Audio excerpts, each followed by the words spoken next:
stopped the bleeding decades ago. But the ecological wound at an old Bainbridge Island creosote plant runs deep.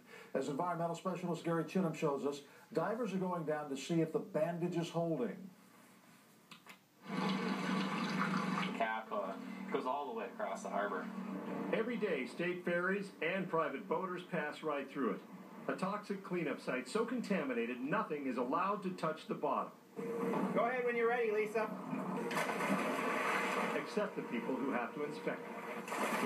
If you leave contaminants in the ground or in the seafloor, it's not something that you can just walk away from.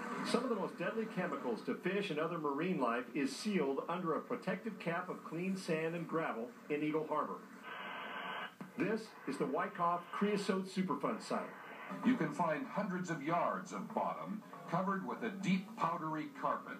King 5 documented the site in the early 80s when it was a barren underwater desert, buried in cancer-causing chemicals. A decade later, EPA divers documented an underwater creosote lake, a toxic pool that defied nature's best attempts to break it down.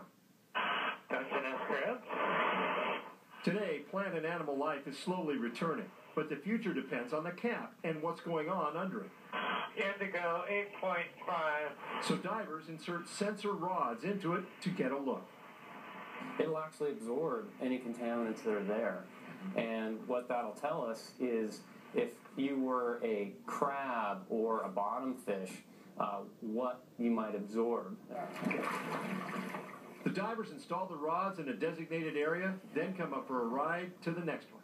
And each time they do, because they've been in contact with a Superfund site, the crew on board is ready to make sure they didn't bring up anything bad with them.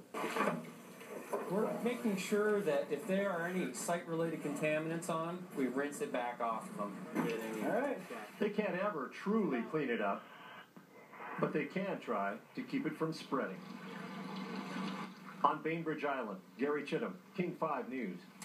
The Wyckoff plant produced and applied creosote at the Bainbridge Island site from 1903 to 1988.